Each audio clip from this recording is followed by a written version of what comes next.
So when, for example, they're represented very badly for example, when women have their hijabs pulled off and they're spat on, when people are called terrorists just because they have a beard, when women taking their hijabs off in Iran are grabbed by the police and taken into jail. We're talking about freedom of speech and living in the UK. And where are the feminists on that subject? Okay, so where are these bloody bleeding heart liberal feminists when it comes to women being persecuted in Iran for taking off their hijabs? Where are the feminists there? Don't you think that your behaviour is indicative of the very behaviour that you're condemning? No. Then let's go and have a conversation over there. Why can't we have it here? Please don't be so hateful. It's wasting of time. Don't be so hateful. You're very hateful in your speech. I'm hateful to Islam.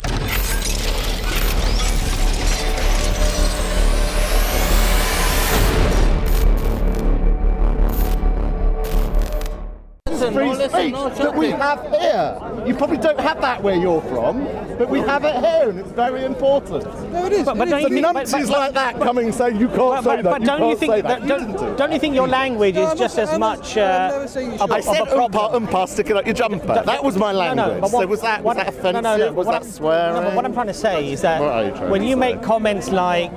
So you're not talking about that, you're talking about something else? Generally, it's your statements about Muslims being violent, Muslims doing this, Muslims doing that. I don't see Scientologists doing it, I don't see Hindus doing it, I don't see Sikhs doing it, I don't see Jews doing it, I don't see Christians doing it. Unfortunately, not you, but I see Muslim brothers of yours doing it on a weekly basis. Now, and why don't you tackle that? Okay. You're spending your energy discussing it with me. Why don't you spend that energy discussing it with those Muslim brothers that you have that are violent, that are intimidating, that are threatening? First of all, Islam teaches us a very important principle in the Quran. Don't criticise your brother in front of the kafir. No.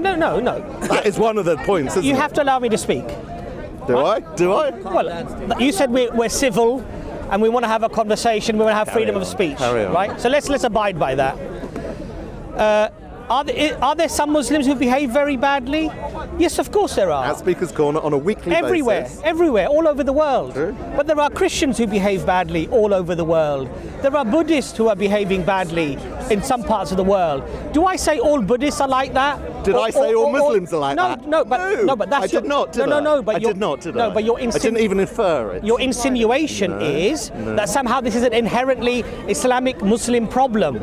And what I'm trying to explain to you is... At Speaker's Corner, let me just finish. yes. Let me just finish. At Speaker's Corner, which is where we're standing, yes. Well, I've been... you saw it there. Okay, I've been threatened by non-Muslims, but do I look at all non-Muslims as threatening Can we go into violent? the detail of when you've been threatened by non-Muslims? Well, coming up very close, and I've had to ask the person, do you mind? Are you trying to have a fight with me? Examples? Have you tried to...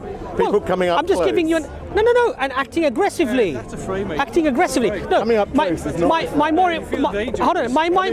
point. Not a phrase. No, but also, look, life does not revolve just around Speaker's Corner. You verbally threaten them with violence. No, but hold on a second. They're not standing close. Okay, but life does not just revolve around Speaker's Corner.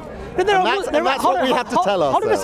Hold on a second. Believe me, the way Islam presents itself in Speaker's Corner, Can I finish? I go home every week telling myself, as I said to people many times, I have to tell myself they do not represent Islam. That's what I try and tell myself every week. So when, for example, they're represented very badly for example, when women have their hijabs pulled off and they're spat on, when people are called terrorists just because they have a beard, when women taking their hijabs off in Iran are grabbed by the police and taken into jail. We're talking about freedom of speech and living in the UK.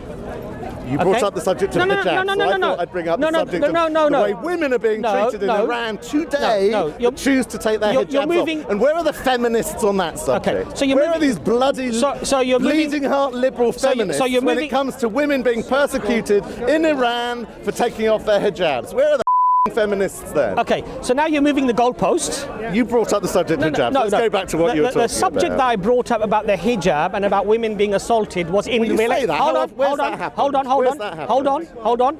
In relation to you saying that in England, in Speaker's Corner, this freedom of speech is not being respected by some Muslims who are behaving badly or aggressively. So we have to suffer that aggression as well. Hold on a second. So, but do we live in an isolated situation in terms of our reality, as in just Speaker's Corner? We can't talk about Iran. We must talk about Speaker's Corner. No. But when we talk about women having their hijabs torn off, and I've not actually seen any evidence of that. So it's not happening. Tell Mama website talk about it, but all Tell Mama's website stats are based on are bloody people tweeting. Okay, so quite frankly. So I have relatives, family members, I have friends who've also recorded incidents where they've been spat at or they've been called terrorists. I have a good friend of mine who was called a terrorist on a train. He happens to own a very successful company, he's a very educated individual, and he confronted the two people who said that to him. So we do go through a lot as well, but do we say all non-Muslims are like that, or this is inherently a problem within atheism? I point out to you, at no point today or on any day have I ever said all Muslims are violent. But your point is that this is somehow... That was your statement, not mine. Your point I is... have never said that in my life. Your point is that this is something inherent within Islam, Muslims, causing problems, and nobody else causes problems. And that's a fundamental... Which is different, fundamentally different to saying all Muslims are violent. Okay, fundamentally different. But you negate... They're completely different statements. But you wish to... You're trying to conflate the two, but you can't. But you negate the swathes of evidence, I believe, where Muslims are suffering at the moment at the hands of many non-Muslims. And so this is inherently a problem. We'll come back to the point. You wanted to concentrate on Speaker's Corner and behaviour at Speaker's Corner. But when you choose to, you bring in other examples. My point but I'm not allowed to do that. My point to you is that when people behave badly, why is it that if they're Muslim, it's always to do with Islam? And when it's just behaving badly, then it's mental problems, it's socio-economic problems, Shall I tell you why? It's family issues, you want to hear me why? It's single-parent problems, you want to hear from me why? It's alcohol, it's all sorts of other things. No, but I've why? allowed you to speak. You have to give me a chance as well. You're doing very well speaking. Right? Shall I tell you why? Please do. Because in the 2 long years that I've been coming to Speaker's Corner, I think it's safe to say, apart from one drunk homeless guy that I once saw being violent here, the only physical violence, the only threat of violence that I've seen in that 10-year period, increasingly so over that period of 10 years, is from Muslims. Right. I am not saying every Muslim is violent. You're not a violent Muslim. That is self-evident. You are not a violent Muslim. Hold on. But every example, apart from that one, in 10 years period, now, unfortunately, almost on a weekly basis, is from Muslims. First of all, that is why I'm saying what I'm saying. First of all, and I'm not saying every Muslim is violent. Right. First of all, you have to agree that's anecdotal, what you've seen. No, it's factual. No, factual. Well, yes. It's factual to you because of what you've seen, right? So you're denying what I'm saying is not factual. No. What's your point of saying that's anecdotal? Well, my point to you is this. We can't talk about anything then, can we? Well, now you have to give me a chance. My point to you is this, that whenever Muslims behave like that, many times I've seen fellow Muslims who've come, I have at times moved it, well, when I've seen it, because it's not as common, I don't feel it's as common as you say it is, but you say it is. Whenever I've seen an incident, I've stepped in and I've said, this is not the way to behave as a Muslim. Because in the Quran, as I mentioned to you, the verse that's in the Faculty of Law in Harvard says, O ye who believe, out of the Quran, O ye who believe, stand up as witnesses to God, even against yourselves, against your parents, against your kin, whether one is rich or poor. So if there is bad behavior, as a Muslim, even if it's myself or my parents, I have to condemn it. So if I see a fellow Muslim doing it, that's the principles that I try to abide by. If only your Muslim brothers did the same. If only your Muslim brothers did the same. Because I think you might be in a minority. No, but what you have to also understand is this. At the moment, Did you hear that comment? No, I from didn't. The guy with the mask on? At the moment, you're a terrorist. At the moment, to me. At the moment, that's a new one. I've had racist, I've had xenophobe, I've had Nazi. The most common one recently, hate preacher. The latest is terrorist. I have a brother, 1 second. Brother. No, he's back. Brother, 1 second. Hey, now he's telling me to fuck off. Brother. Hello. That's what I mean. It didn't take long to happen, did it? Go and tell him off. I don't know who that person is. I don't know who that person is. Tell him off. First of all, I don't know. How do you know? First of all, exactly. How do you know he's Muslim? Exactly. How do you know he's Muslim? It didn't take long. But how do you know he's Muslim? I don't even know who this person is. Go and ask him. Where is he? Go and ask him. Where is he? Go and ask him. He said what he's going to say and he's gone. I would put my house on the fact that guy was Muslim. Go and ask him. I've said it on film. Oh, racist. What was that about racism? You're a bigot, is what you are. But you just said racist. Am I racist? Because he's brown, he's a Muslim automatically. Yeah, that's well, you're Muslim, you're Muslim, you're Muslim. None of the three of you are the same race. You're different skin, you're different origin, you're different heritage. So what's it got to do with racism? Duh! Look, there's three Muslims here talking. He's one colour, you're another colour, he is another colour. I think you're each from three different continents. 1 second. How is it racist? You see the nonsense of their argument. Because it's trying to silence any opposition, can we have a sensible discussion? by branding you as a racist. If you dare challenge them, yet look at their faces. They are all different races. Now shut up with your stupid playing the race card. You are devaluing the real battle against real racism. You are devaluing the real battle against racism across this planet by your pathetic playing of the race card. Scientologists don't do it. Hindus don't do it. Buddhists don't play the race card to any opposition. To any opposition. You're pathetic, and you will never silence. You will never silence the opposition. You will never silence the opposition. You are devaluing those people that have struggled against real racism by pathetically playing the race card. So whatever you do, put that race card firmly back in your pocket. You don't want to let me speak. They hate Israel. They obviously hate black people. Look at the slave trade in Libya today by Muslims in Libya today. Open slave market. That is the face of Islam in 2018. In the world. English people. Brother. English people in Africa. Here we go. English people in Africa. Let's go back 100 years, shall we? There's slave trades today of black people in Libya. Steve. Listen. Steve. Anyway, where were we? Steve. Where were we? 1 second. 1 second. This is a way you shut down conversation. The way you shut down conversation, you shout a lot. You come too loud. Don't you think that your behaviour is indicative of the very behaviour that you're condemning? What was my behaviour that You're not having a conversation. I'm being intimidating. You're not having a conversation. I'm having a conversation. You're shouting. No. If you want a conversation, let's go and get coffee. We're in Speaker's Corner, in front of people, in front of cameras. If you want a conversation, let's go to Starbucks. Let's go to Starbucks. You and I were having a conversation.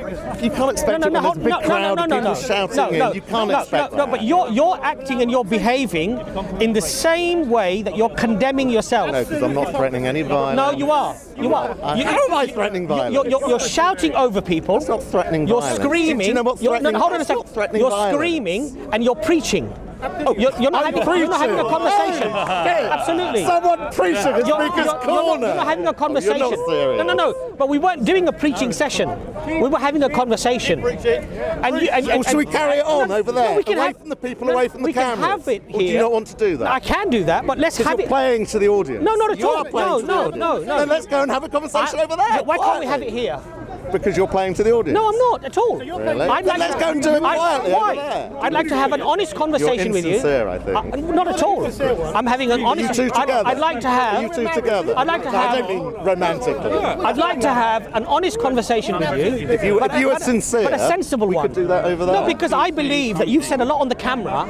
So it is about the camera. No, because look, people should all. YouTube now, because isn't it? No, because and people. That's one of the things that's gone wrong with Speaker's Corner. You're going back into a monologue. It's now all about YouTube. It's all about YouTube. It's not about YouTube. It's all about getting hits. No. It's all about getting views and comments. What it's about. Which is why he doesn't want to have a discreet, normal, I'll have a conversation with you. He wants it on the camera in front of the crowd. It's all about YouTube. I'll have it I thought you were better than that, to be honest. Now you're making assumptions about me and about my intentions. You've just said it. About my intentions. You've said it. You want it on camera. What I said to you is that you want it on YouTube. You've made certain assertions, and you know that people who listen to that, there will be many. Stop performing. There will be many who will listen to what you have had to say, and they will accept it on face value. And so sometimes it's better to clarify these things on camera, so people They need to clarify it by coming down here on a weekly basis and seeing the threats and intimidation from Muslims. They want to come and see it in person. Steve, because I'm identifying what happens here. That makes me a bigot. What land are you living on? But did you know that guy was a Muslim? No, I don't know. I don't know. Couldn't even see his face. He had a balaclava on, you numpty. He was brown. That's true. He was that brown, actually. He was all your colour. Okay, my colour, which is light brown, right? You Can we compare and contrast? You saw that. Well, I'm very cold, right? You saw that. So am I. And you automatically assumed that he was a Muslim, and that proved your case. That's called confirmation bias. He was. That's called confirmation bias. That's why he was shouting, because he heard what I said. There are people here. Don't make yourself look foolish by saying, "Oh, how do you know that person was Muslim?" You know as well as I do he was. Well, I don't know. So don't play silly games. I've never seen that guy here before in my life. So how would I know? This is a silly game. No, look, my point to you is this, Steve. That please don't be so hateful. It's wasting of time. Don't be so hateful. You're very hateful in your speech. I'm hateful to Islam, not to you, right, not to Muslims. Right, but being hateful to Islam, if you're hateful to Islam and you dislike Islam, I don't like fascism either. I have no problem with that. Can I be hateful towards fascism? I have no problem with that. But let's have an intelligent conversation as to why you hate Islam. I've just realised you are actually mic'd up. Yeah, absolutely. No, absolutely, because I think a lot of people who do hear these videos, they do go away and they listen to what you have to say. They listen to what the other person has to say, and then they can make up their mind as to who they believe. What's the channel? EFDawah. EFDawah, yeah? My point to you was this. There are people who behave very badly, who are Muslims and who are non-Muslims. No, the problem that you have, We're talking about Speaker's Corner, and I'm not letting you peddle the lie that there's people of all faiths and none who are being violent at Speaker's Corner, because that is self-evidently a lie. It is it's non-factual. It is incorrect.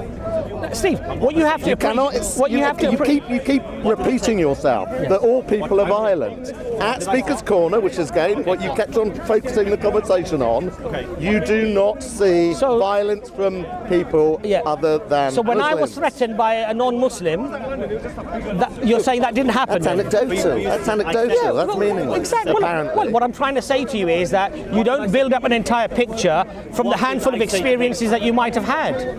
I've come here I've been coming here for 3 years. Don't ask me. Ask Tam. I've come here. Sarah. Ask Sarah Garvey. I've been coming here for 2 or 3 years, and I've probably seen 2 or 3 incidents which have been of a violent nature. You're saying it happens every week, and Muslims and non-Muslims, in fact. Muslims and non-Muslims. No, look, you know. So Muslim or non-Muslim. The problem that you have, the problem that you have is that you have the problem that we have, generally speaking, is that when these issues are discussed, and a minority of people do behave badly, and they're behaving out of the character of Islam, then automatically the assumption is, I hate Islam because that's what Islam does. It's not the only reason I hate Islam, but it's one big part. But yet, when Islam has had centuries, when Islam has had centuries and centuries. Attitudes to animals, attitudes to homosexuals, attitudes to women. What's the attitudes to animals? Do we really want to go off? No. Well, you mentioned. You really want to. People that are much more expert on animal cruelty and the ways to treat animals and the way to kill animals. People that are much more knowledgeable than the likes of you are, you and I. So veterinary scientists, the RSPCA, etc., etc. People that advise the British government. Party politics that have come up with policy and then laws once they get elected. Decided what is the kindest, fairest way to slaughter animals in abattoirs. All of those experts, far more expert than you or I, concluded the way to do it. So that was the way the law was set up. Then along come trundle 2 groups. One Muslims, one Jews. Oh, we have these religious beliefs that we want to do it in a different way. That was in breach of the law. So what does the British state do? Okay, we'll roll over. We'll just let them do it the way they want to do it. So do you think and let's not start talking about a subject that you're not an expert on. I'm not an expert on. You've brought it up Let's now. put our judgment in those people that are experts, who study the neurology of animals, understand the pain that another sentient being can sense, and the best way to deal with that. And when you're killing an animal, they've come up with a conclusion that non-stunned halal or kosher slaughter is not the right way, not the best way to do it. Thank you for that question. Would you allow me to answer that now? I've probably heard it before, but go on. Are you aware of, because since we're dealing in science and we should always... You're going to start quoting me scientists. Hold on a second. And since we should base our opinions upon scientific research and experimentation and observation, are you aware of the Hanover study on halal meat? Okay, Hanover University did an extensive study on the halal, kosher and the stunning method. And who was this group? Hanover University. You can Google it. Town. No, Hanover University, right? You can Google it. It's on Google anyway. You can search for the experimentation that they did. And what they did is they got young lambs and goats and they implanted probes. They didn't try it on pigs. Can I finish my? They didn't try it on pigs. Can I finish my point? I let you speak. This was an Islamic. I let you speak. Biased bit of research. I let you speak. They happened to do it on lamb and sheep. So now you're going to trash the science. So, well, no, because there's. Are you going to let me finish? How do they know more than? Are you going to let me finish? Are you going to let me finish? I let you speak. I let you speak. Let me finish. Let's be fair. So they injected probes into the animal's brain with ECG and EEG monitors. Okay? They let the animals heal over a month. Heal from what? From the probes being inserted into their brains, and then they slaughtered them using the halal, kosher, and the stunning method. Now, I agree. Let's go where the science goes. Their findings, Steve, quite alarming to you. There's one university. Hold on a second. Now you want to say it's only one university. It's scientific. Because hold on a second. My sources are not one. Can I finish? My sources are. Can I finish? This is a scientific community. This is a scientific. Veterinary science. Can I finish? Neurology. Can I finish? Can I finish? Finish yourself off. Okay.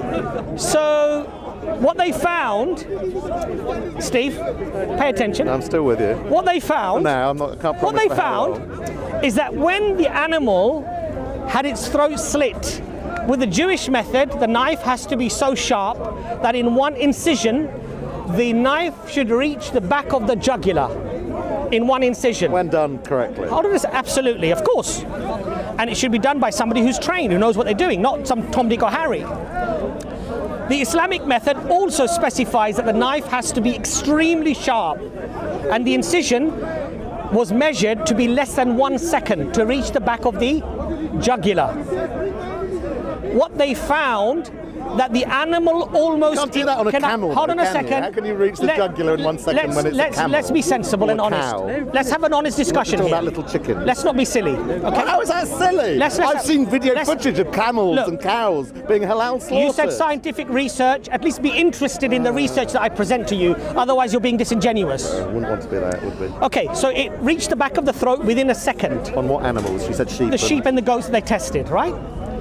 They found that the animal almost immediately went into a sense of, or a position of being unconscious.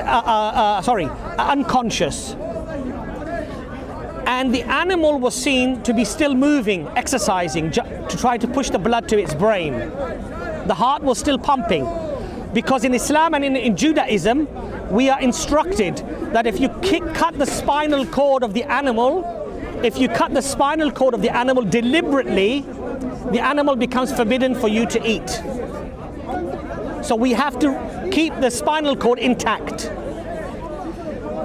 The pain sensory probes, the ECG and the EEG monitors, did not measure a spike, because what they found is that because it took less than a second for the knife to reach the back of the throat, the pain sensory nerves were severed. When you prick yourself or you cut yourself, it takes about a second or a second and a half for that message to reach your brain. But because the knife cut the jugular and the sensory nerves, the animals felt no pain. Now let's look at the stunning method. When you stunned the animal, they said that in a commercial setting, often it required sometimes more than one stunning. And they measured a very spike, a peak in the pain sensory, probes, right, receptors, when they stun the animal. And the animal was in a state of paralysis. And the observation made, can I just finish first? The observation made was that because it looked like the animal wasn't feeling pain anymore, because it was paralyzed, it was okay. So there's a lot more to the science than you understand yourself. Steve. But you're quoting one piece of research from one university. But if somebody shows me, but this is the beautiful thing about Islam, because Islam says that you cannot cause pain or suffering to the animal before you slaughter it. And that's why there's the same rule that applies to beating your wife, isn't it? That is why, let's deal with the slaughtering of the animal. Another example of barbarism in your faith. Steve, that's the connection. This is the problem when we have these sort of debates. What? Someone chips in. No, because you resort. The cameraman, the Islamic cameraman chips in with because you have to move the goalposts. That's the problem. Because you feel compelled. The Islamic cameraman moved the goalposts. This is why I find it very difficult to have these discussions. Criticize him, not me. Because when you try to have a sensible discussion, tell the Islamic cameraman. If you were honest, Steve, what you would actually say to me is, Abbas, you know what? As a man of science and believing in science, that's quite profound. Man of science. At least because you said it. You said it on camera. When I'm ill, I go to the doctor. When I need to have my eyes tested, I go to the optician. I go to experts in their field of science. As people did in 15th century Andalus, they went to the Arab and the Muslim scientists. What was the mortality rate? And the surgeons and the doctors. How many women died in childbirth? I mean, what was the average age ridiculous. of guys? Can you really have this conversation? You're trying to compare hundreds of years ago and say, but they were scientifically knowledgeable. But most women died in childbirth. They died. Steve. No, because you're presenting something that is nonsense. Steve. Again, well, if it's a red herring, it was his red herring. Let me finish with that argument, and I'll deal with that one afterwards. Deal with what argument? So what you should say to me, what was Steve? The average age of Steve, you're missing the point, Steve. It was 15 centuries ago, and it was in relation to what the norms of science were throughout the globe at that time. Why did you bring it up? Because I brought it up to you that Islam has a rich tradition of science, of knowledge, of understanding, of literature. So what went wrong? So that's another question now. What went wrong with Islam? We can discuss it that. It certainly isn't now, or the last 50, 100 years. We can discuss that, Steve. What went wrong? But let's deal with the slaughter. Let's deal with the slaughter first. Modern-day let's not move the goalposts. Did not come from the Islamic world. Steve, let's not move the goalposts. The television, the internet, any modern knowledge did not come from Islam. So you all harp back to the past. Steve, what went wrong? What was modern knowledge 15 centuries ago? Significantly backward from what it is now. And what would modern knowledge be in 200 years' time, and which countries might have that modern knowledge? Would that make us stupid today? Why did you bring it up? Would that make our scientists stupid today? Why did you bring it up? Do you see how weak your argument is? Why did you bring that argument up? The reason why I brought it up is that Islam has a rich tradition of knowledge, of science. Why did you feel you need to say that? Because your stance of I go to scientists and I go to people of knowledge to understand the world is not dissimilar to what Islam preaches and what Islam was doing. We were talking about slaughter. Yes, so let's deal with that. So when they did this, when they did one piece of well, it's a scientific study. Sorry, Islamic cameraman asking a question. Am I allowed to listen brother, to him please, one second. and respond? No, I'm not allowed to It's an Islamic. Listen, you have to wait till after. It's a scientific study, and if a person professes, look, that's the beautiful thing about Islam. Is it a peer-reviewed paper? You know, where is it published? Go on. Scientific America. Where has it been published? Well, go on the internet and look at the study. Look at the study. No. Go on Hanover University halal slaughter. Yes, but that's not enough. Is it peer-reviewed? Is it in Scientific America? Is it in Nature? My point. Where has it been published? What journals? Where are the reviews of it? You're not dumb enough to know a piece of scientific research, a paper, needs to be peer-reviewed. It needs to be published in well-known sites like Scientific America, like Nature. Steve, my point to you is this. Has it or has it not? I don't know. Right. My point, at least you're big enough to say so. My point to you, Steve, is this, though. That you discuss these things as black and white, as if somehow you are correct, and the Islamic tradition, the Jewish tradition of halal and kosher slaughter, however, is cruel. There is an argument we should all be vegetarians and all vegans. It's not. I've never said anything is black and white. And in fact, it's a scale of what's better and what's worse. And in fact, on a scale of what's better and worse, halal and kosher slaughter are worse than the methods that our scientists and experts have decided is the best way. But it's a scale. As I say, the next step on that scale is that we should be vegetarian. The next step on that scale is that we should be vegan. And we could stand and argue for those cases as well. Are those scientific studies, Steve, of what? Saying that it's cruel? What, halal non-stun slaughter? Yes. Yes. Where were they published? across the board, to the point, Scientific American, Nature, to the point that the government decided, not just the British government. Where were they published?